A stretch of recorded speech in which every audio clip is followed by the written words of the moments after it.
ఆరోగ్య సంజీవని డాక్టర్ గారిచే సలహా.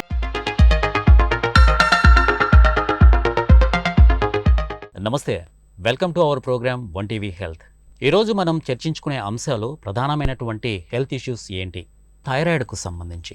సో వాటి సమస్యలు ఏ విధంగా ఉంటాయి, సో ఆ లక్షణాలు ఏ విధంగా వస్తాయి, వాటి లక్షణాలను ఏ విధంగా గుర్తించాలి, సో దానికి తగ్గ ట్రీట్మెంట్ ఏ విధంగా ఉంటుందనేది కూడా ఈ అంశం పైన మనం ఈరోజు మాట్లాడుకుందాము. సో దీని గురించి కూడా మనము డాక్టర్ ఎం మధుబాబు గారు మనతో ఉన్నారు. సో వాటి సమస్యలు ఏ విధంగా వస్తాయి, వాటి లక్షణాలు ఏ విధంగా ఉంటాయి, వాటి ట్రీట్మెంట్ ఏ విధంగా ఉంటుందనేది వారి మాటల్లోనే అడిగి తెలుసుకుందాం. నమస్తే సార్. నమస్తే అండి. ఎలా ఉన్నారు సార్? నేను బాగున్నాను, మీరు ఎలా ఉన్నారు? I'm so fine sir.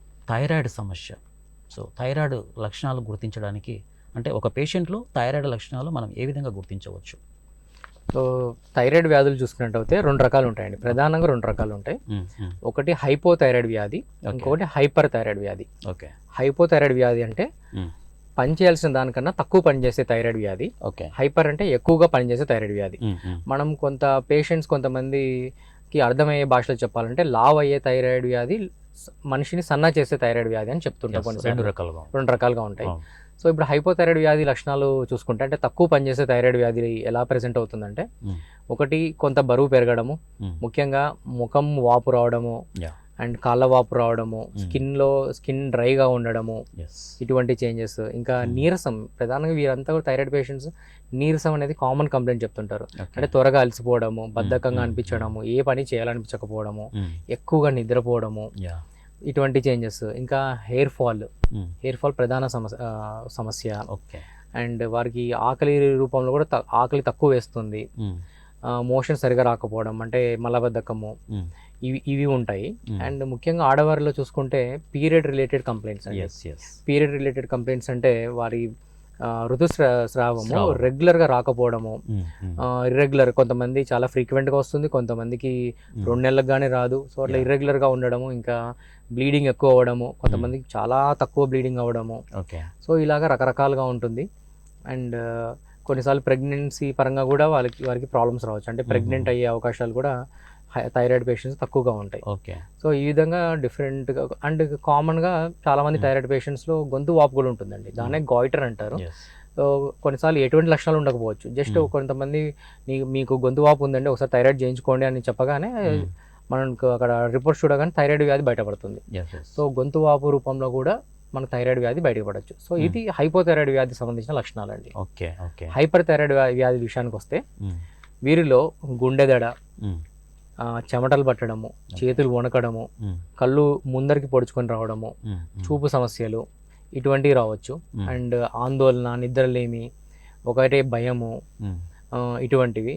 And వారు బరువు తగ్గిపోతారు. హైపోథైరాయిడ్ వ్యాధిలో బరువు పెరగడము, హైపర్ ఎందుకంటే థైరాయిడ్ ఎక్కువ పనిచేస్తుంది కాబట్టి బాడీలో మెటబాలిజం అంతా ఎక్కువ రేట్లో పనిచేస్తుంది. అంటే మనం మిషన్, ఇప్పుడు థైరాయిడ్ ఇంజిన్ అనుకుంటే మన బాడీ అనే ఒక వెహికల్ చాలా హై స్పీడ్లో ట్రావెల్ చేస్తుంది, మెటబాలిజం పెంచేసింది, దానివల్ల మనిషి బరువు తగ్గిపోతూ ఉంటుంది, తన ఎనర్జీ లెవెల్స్ డ్రాప్ అయి బరువు తగ్గిపోవడం ఒక ప్రధాన సమస్య.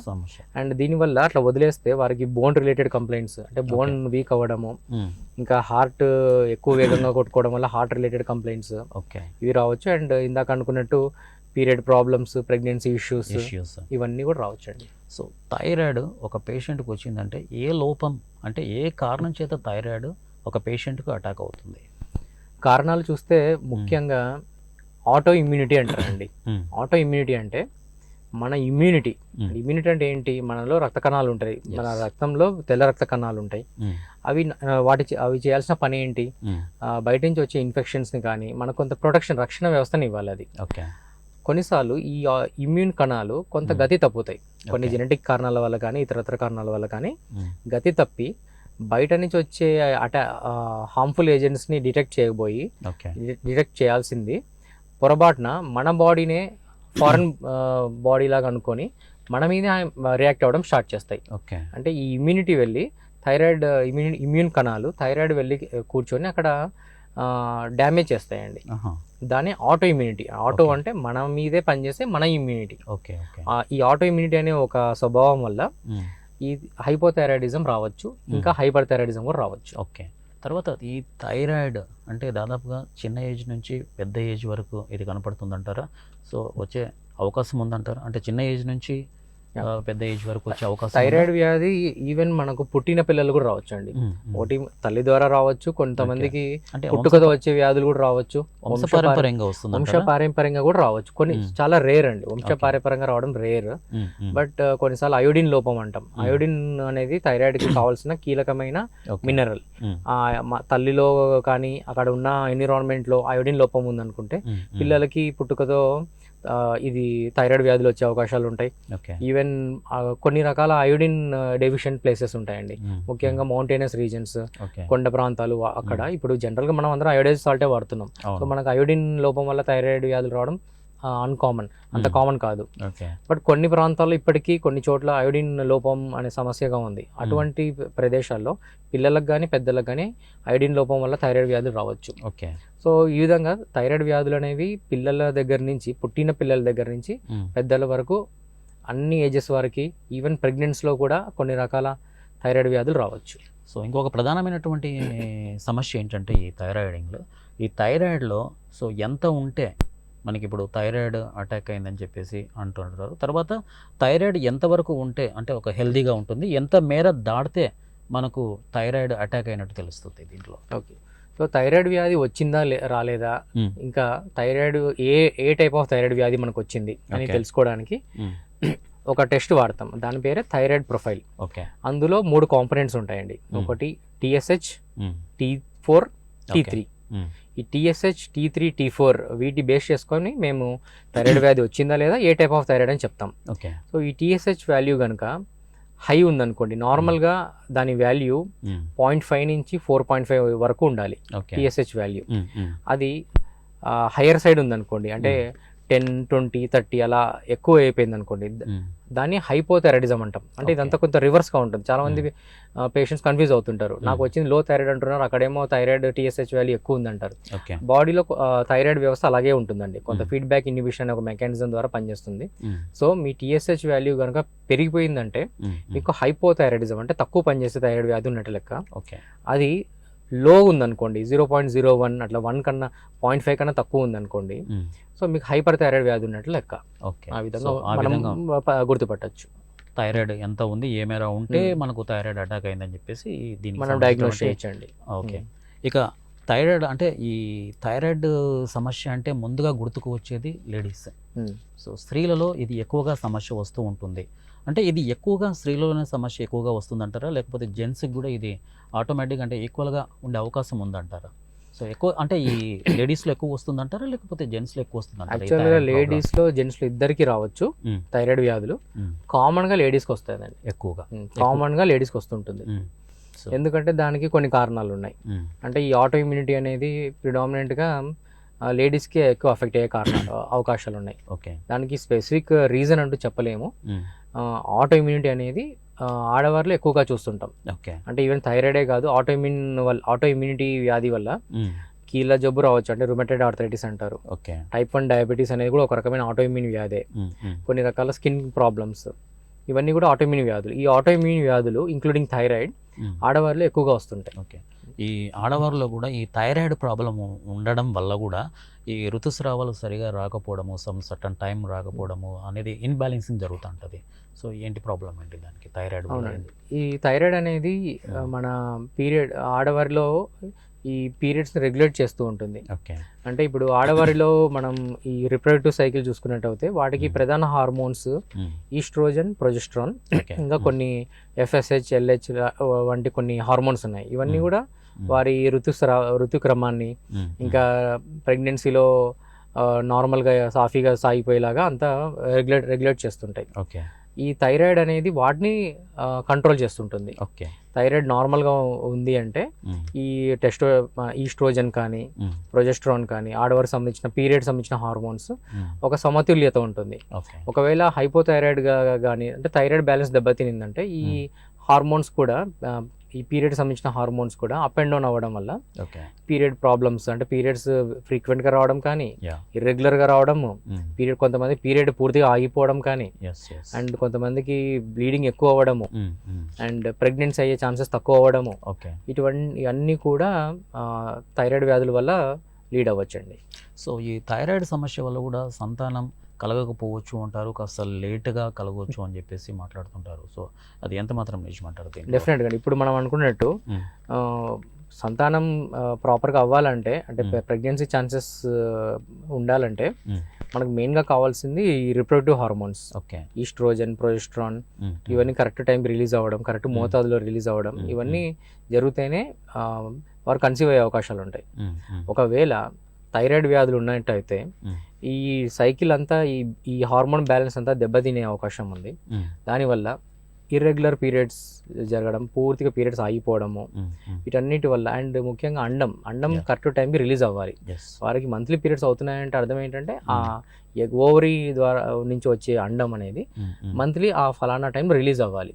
అది సో ఈ థైరాయిడ్ వ్యాధి వల్ల ఈ అండం అనేది ప్రాపర్గా రిలీజ్ అవ్వడం కూడా అఫెక్ట్ అవుతుంది.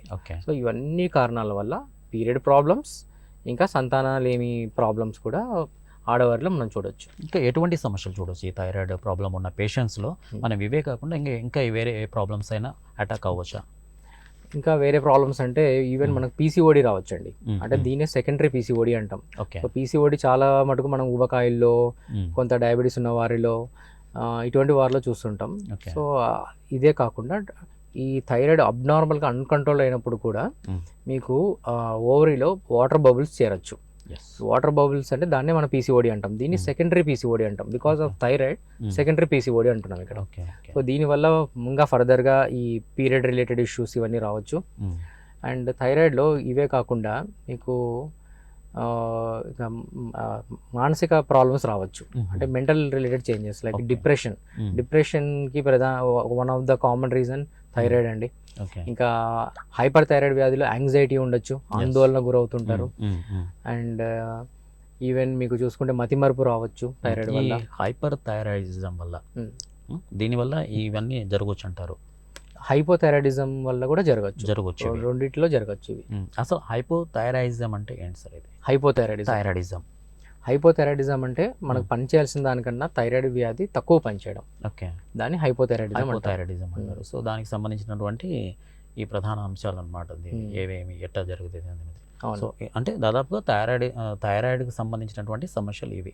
ఇంకా ఇవి కాకుండా ఇంకా ఏమైనా ఉన్నాయా సమస్యలు? సో హైపోథైరాయిడ్, హైపర్ థైరాయిడ్ కాకుండా థైరాయిడ్ నార్మల్ పనిచేసినా కూడా మీకు కొన్ని సమస్యలు ఉండొచ్చు. వాటిని థైరాయిడ్ నాడ్యూల్స్ అంటారు. థైరాయిడ్ నాడ్యూల్స్ కానీ గాయిటర్ అంటారు. అంటే నథింగ్ బట్ థైరాయిడ్ లో గడ్డలు ఏర్పడడం. సో ఇవి ఎందుకు వస్తాయో చూద్దాం. ఇవి ఎందుకు వస్తాయంటే ఒకప్పుడు అయోడిన్ లోపం బాగా ఉండేదండి. సో అయోడిన్ లోపం ఉన్నప్పుడు థైరాయిడ్ కొన్ని రకాల కాంపెన్సేషన్ చేసుకోవడానికి ప్రయత్నించి తనని తాను లావు చేసుకుంటుంది. దాన్ని గాయిటర్ అంటారు. ఇది ఫిజియలాజికల్గా ఉంటుంది, ప్యాథలాజికల్గా అంటే నార్మల్ ప్రాసెస్లో లావు అవ్వచ్చు. కొన్ని రకాల అబ్నార్మల్ వ్యాధులు ఉండడం వల్ల కూడా ఈ గడ్డలు ఏర్పడవచ్చు. నార్మల్గా థైరాయిడ్ లావు అవ్వడం మనకు కామన్గా ప్రెగ్నెన్సీలో చూస్తాం, ఎదిగే వయసులో పిల్లల్లో చూస్తాం. ఎదిగే వయసులో పిల్లలకు ఒకవేళ కొంత అయోడిన్ లోపం ఉందనుకుంటే వారు ఎదిగే రేటుకి వాళ్ళ అయోడిన్ సరిపోకపోవడం వల్ల ఈ గాయిటర్ చూడొచ్చు. థైరాయిడ్ నార్మల్గా పనిచేసినప్పటికీ. సో దాని గురించి ఎక్కువ మనం భయపడాల్సిన అవసరం లేదు. కొంతవారికి అయోడైజ్డ్ ఫుడ్స్ ఇస్తే సరిపోతుంది. అండ్ ప్రెగ్నెన్సీలో కూడా కొంత అయోడిన్ లోపం వల్ల వారికి గాయిటర్ వచ్చే అవకాశాలు ఉంటాయి, థైరాయిడ్ నార్మల్ పనిచేసినప్పటికీ కూడా. వీరికి కూడా ప్రెగ్నెన్సీలో తగిన మోతాదులో అయోడిన్ ఇవ్వాల్సి ఉంటుంది. అయోడిన్ సప్లిమెంట్స్ ఇవ్వాలి ప్రెగ్నెన్సీలో కూడా. సో ఈ విధంగా థైరాయిడ్ గాయిటర్ రావచ్చు. ఇంకా థైరాయిడ్లో కొన్ని గడ్డలు రావచ్చు అండి. అంటే కొన్ని రకాల ఇన్ఫెక్షన్స్ వల్ల అలా గడ్డలు రావచ్చు. అండ్ ఆటో ఇమ్యూన్ వ్యాధుల వల్ల గడ్డలు రావచ్చు. చాలా రేర్గా ఒక 10% కారణాల్లో క్యాన్సర్ కూడా రావచ్చు. అంటే థైరాయిడ్ కూడా క్యాన్సర్ రావచ్చు. ఈ క్యాన్సర్ అనేది కామన్గా హైపోథైరాయిడ్ లాగా ప్రెజెంట్ అవ్వదండి. మనకు కేవలం గడ్డ రూపంలో ప్రెజెంట్ అవుతుంది. అంటే వాళ్ళ మెడ చూసామంటే కొంత గడ్డలాగా పొడుచుకొని వచ్చి ఉంటుంది. కొన్నిసార్లు వాళ్ళకి తెలియచ్చు, తెలియకపోవచ్చు. కొన్నిసార్లు ఎదుటి వాళ్ళు చెప్తే తెలియచ్చు, కొన్నిసార్లు డాక్టరే డయాగ్నోస్ చేయొచ్చు దాన్ని. అవి ఈ విధంగా కూడా ఉంటుంది. ఒక విధంగా చెప్పాలంటే థైరాయిడ్ ఉన్న ప్రాబ్లం ఏంటంటే ఈ గొంతు కూడా వాపు వచ్చేసి ఇంత గడ్డలాగా ఉంటుంది. అది మనం క్యాన్సర్గా కూడా అనుకోవచ్చు అంటారా? అదే చెప్తున్నాను. కేవలం ఒక 10% కేసెస్లోనే క్యాన్సర్గా ఉండే అవకాశాలు ఉన్నాయి. చాలా తక్కువ ఛాన్సెస్ ఉంటాయి cancer. Most of the times iodine లోపము, కొన్ని రకాల ఇన్ఫెక్షన్స్, లేదా ఇందాక మనం అనుకున్నట్టు ఆటో ఇమ్యూన్ వ్యాధుల వల్ల కూడా కామన్గా గడ్డలు వస్తాయి. సో గడ్డలు వచ్చినంత మాత్రాన మనం వారు క్యాన్సర్ ఉందని భయపడాల్సిన అవసరం లేదు. చాలా మటుకు ఎక్కడన్నా కొంచెం అంతగా ఎడ్యుకేషన్ లేని ప్రాంతాల్లో ఆ విధంగా చుట్టుపక్కల వాళ్ళు భయపడిస్తుంటారు. నీకు థైరాయిడ్ గడ్డ ఉంది, నీకు క్యాన్సర్ ఉందేమో, వెంటనే వెళ్ళి పరీక్ష చేయించుకో, పరీక్ష వరకు ఓకే. ఏ విధంగా భయపడిస్తారంటే నువ్వు అర్జెంటుగా వెళ్ళి సర్జరీ చేయించేసుకో, అర్జెంటుగా వెళ్ళి ఆపరేషన్ చేయించేసుకో, లేదంటే అది పెరిగిపోతుంది అని తెలిసి తెలియని వాళ్ళు భయపడించే అవకాశాలు ఉన్నాయి. సో ఈ ప్రతి థైరాయిడ్ గడ్డకి ఆపరేషన్ అవసరం లేదండి.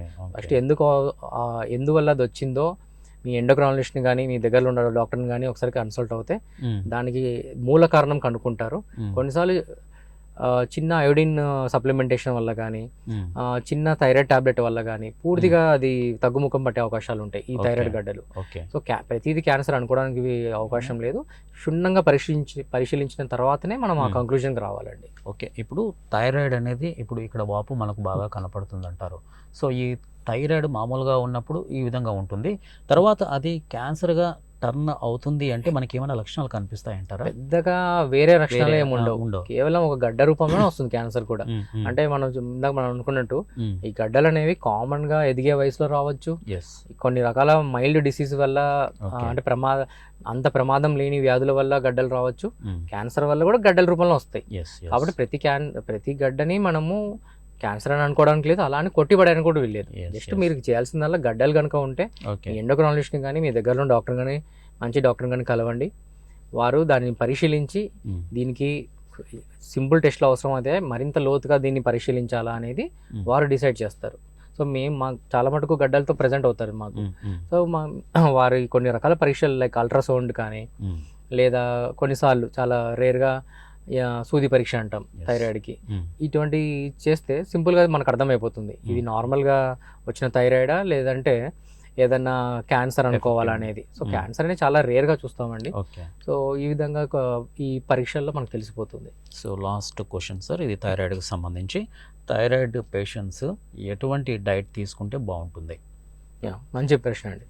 సో థైరాయిడ్ పేషెంట్స్ డైట్ విషయానికి వస్తే కొన్ని అవాయిడ్ చేయాల్సినవి ఉన్నాయి. ఏవి అవాయిడ్ చేయాలి అంటే క్యాబేజ్, కాలీఫ్లవర్. అంటే అవాయిడ్ అంటే నా ఉద్దేశం పూర్తిగా ఆపేమని కాదు, కొంత తగ్గించండి, క్వాంటిటీ తగ్గించండి. ముఖ్యంగా బార్డర్ లైన్లో ఉన్న వారికి నేను ఇది చెప్తున్నాను. బార్డర్ లైన్ అంటే వారి TSH హైపోథైరాయిడ్ వ్యాధి విషయానికి వస్తే బార్డర్ లైన్ థైరాయిడ్ వ్యాధి అంటాం. అంటే వారి TSH 5 నుంచి 10 మధ్యలో ఉంది అనుకుందాం, వారికి పెద్దగా ట్రీట్మెంట్ అవసరం లేదు. సో ఇటువంటి బార్డర్ లైన్ కేసెస్లో వారి థైరాయిడ్ మరింత డ్యామేజ్ అవ్వకుండా కొంత అయోడిన్ రిచ్ ఫుడ్స్ తీసుకోమంటాం. అండ్ థైరాయిడ్కి ఇబ్బంది చేసే కొన్ని రకాల ఫుడ్ సబ్స్టెన్స్ దూరంగా ఉండమంటాం, తగ్గించమంటాం అంతే. పూర్తిగా అవాయిడ్ చేయాల్సిన అవసరం లేదు, తగ్గించాలి. క్యాబేజ్, కాలీఫ్లవర్, సోయాబీన్స్, ఇంకా ముల్లంగి, రాడిష్, సో ఇటువంటివి కొంత తగ్గించండి. అండ్ కల్లుప్పు ప్రధానంగా వాడకూడదు. కల్లుప్పు అంటే రాళ్ళ ఉప్పు, లావు ఉన్న ఉప్పు. మీరు అయోడైజ్ సాల్ట్ మాత్రమే వాడాలి. అయోడైజ్డ్ సాల్ట్ అంటే మనకు జనరల్గా దొరికే ప్యాకెట్ ఉప్పు, సన్న ఉప్పు. అందులో అయోడిన్ మనకు 45 చేసి ఉంటారు, అయోడిన్తో కలిపి ఉంటారు. సో దట్ ప్రజలందరికీ అయోడిన్ సమంగా లభిస్తుందని. మనం కామన్గా తినేది ఉప్పు కాబట్టి దాన్ని అయోడైజ్ చేయడం వల్ల అందరికీ అయోడిన్ సమానంగా వస్తుంది, ఇవి ఇంక్లూడింగ్ ప్రెగ్నెన్సీకి అని ఒక థాట్ అది. సో కల్లుప్పు అనేది ఎందుకు తీసుకోకూడదు అంటారు సార్? ఎందుకంటే మోస్ట్లీ మనం చూస్తే కల్లుప్పు అనేది మనకు లోకల్గా అవైలబుల్ అవుతుంది, అంటే ఫ్రీగా, లైక్ నాట్ ప్యాకేజ్డ్ లా కాకుండా విడిగా అమ్ముతుంటారు. మోస్ట్ ఆఫ్ ద టైమ్స్ ఈ కల్లుప్పు అయోడైజ్డ్ ఉండదు. చూస్తే ఆ ప్యాకెట్ మీద అంత అయోడిన్ ఉందా లేదా అని కూడా ఉండదు. సో వారికి అయోడిన్ లోపం వచ్చే అవకాశం ఉంటుంది. చిన్నప్పటి నుంచి కల్లుప్పు వాడిన వారికి, దీర్ఘకాలికంగా కల్లుప్పు వాడిన వారికి అయోడిన్ లోపం వల్ల కూడా ఈ థైరాయిడ్ గడ్డలు, థైరాయిడ్ వ్యాధులు వచ్చే అవకాశం ఉంటుంది. కాబట్టి కల్లుప్పుకి కొంత దూరంగా ఉండని చెప్తాం. సో థైరాయిడ్కు సంబంధించి ఎటువంటి సమస్యలు వస్తాయి, ఎటువంటి లక్షణాలు ఉంటే దానికి వాటి పరిష్కారం ఏంటి, తర్వాత దానికి ఎటువంటి ట్రీట్మెంట్ తీసుకోవాలి, ఎటువంటి జాగ్రత్తలు తీసుకోవాలనేది థైరాయిడ్ పేషెంట్స్కు సంబంధించి చాలా చక్కగా డాక్టర్ మధుబాబు గారు చాలా చక్కగా వివరించారు. Thank you sir, thank you so much. మీ విలువైన సమయాన్ని మా ఛానల్కు కేటాయించినందుకు మరొకసారి మా ఛానల్ తరపు నుంచి ధన్యవాదాలు తెలుపుకుంటున్నాను. థ్యాంక్ యూ అండి, ధన్యవాదాలు.